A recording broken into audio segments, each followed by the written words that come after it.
లేకపోతే శ్రీరామ్ రెడ్డి గారు తయారు చేసి ఉత్తమ్ కుమార్ రెడ్డి గారికి ఇచ్చినారా?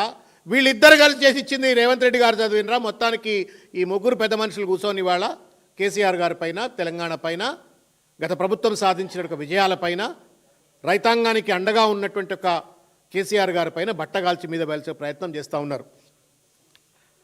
ఓ సామెత ఉంటుందన్న, మీ అందరికి బాగా తెలుసు, పాడిందే పాట పనికిరాని పాట అని చెప్పని. ఇక లేకపోతే ఇంకొక సామెత కూడా చెప్తా, తివిరి ఇసుక నుండి తైలంబు తీయవచ్చు కానీ మూర్ఖుడి మనసు రంజింపజేయలేమని చెప్పని. 512 టీఎంసీలు ఆంధ్రాకు, 299 టీఎంసీలు తెలంగాణకు అన్నటువంటి ఒక అంశాన్ని వెదరి శ్రీరామరెడ్డి గారు మీకు తెలియదా? స్టేట్ రీఆర్గనైజేషన్ యాక్ట్ రాస్తున్నప్పుడు మీరు కూడా ఢిల్లీలో ఉన్నారు కదా. అది యూపీఏ ప్రభుత్వం చేసినప్పటికీ కూడా ఆ సందర్భాల్లో మీరు కూడా ఢిల్లీలో ఉన్నారు. ఎవరి పుణ్యమా అని చెప్పని 299 టీఎంసీ తెలంగాణకు అని చెప్పని తెలంగాణను నష్టపోయే విధంగా నిర్ణయం తీసుకున్నారు. ఎవరా నిర్ణయం తీసుకున్నది?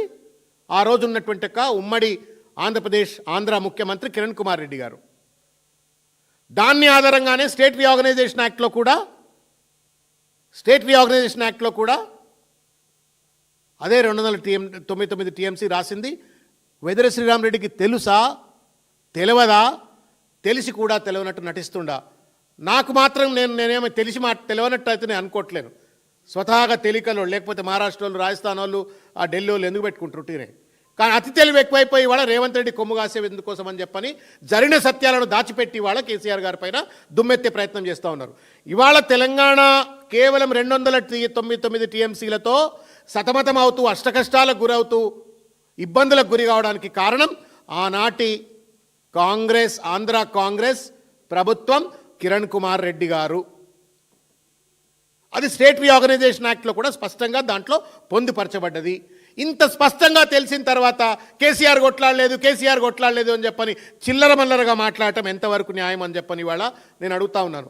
మీరు పొద్దున్నేస్తే జలసదువులు తిరిగేటోళ్ళే కదా.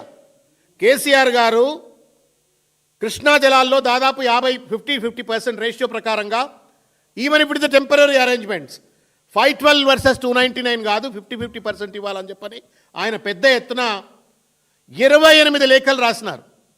1 కాదు 2 కాదు, 28 లేఖలు కేసీఆర్ గారు రాసినారు. ఇవి మీ కంటికి కనబడతలేవా బీజేపీ పెద్దలారా?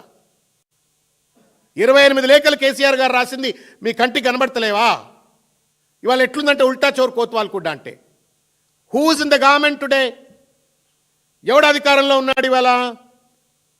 బ్రిజేష్ కుమార్ ట్రిబ్యునల్ కాన్స్టిట్యూట్ చేసింది ఎప్పుడు? 2004లో.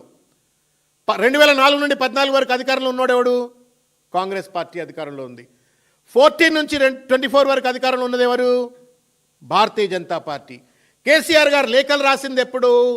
14 తర్వాత 28 లేఖలు రాసింది. ఇంకా చాలా సందర్భాల్లో చాలా లేఖలు రాసిండు. దాని విషయాలు చెప్తా. ఎవడు దోషి? నెత్తి మీద నోరు పెట్టుకొని కేసీఆర్ గారు నాకు 299 టీఎంసీలు కాదు, నాకు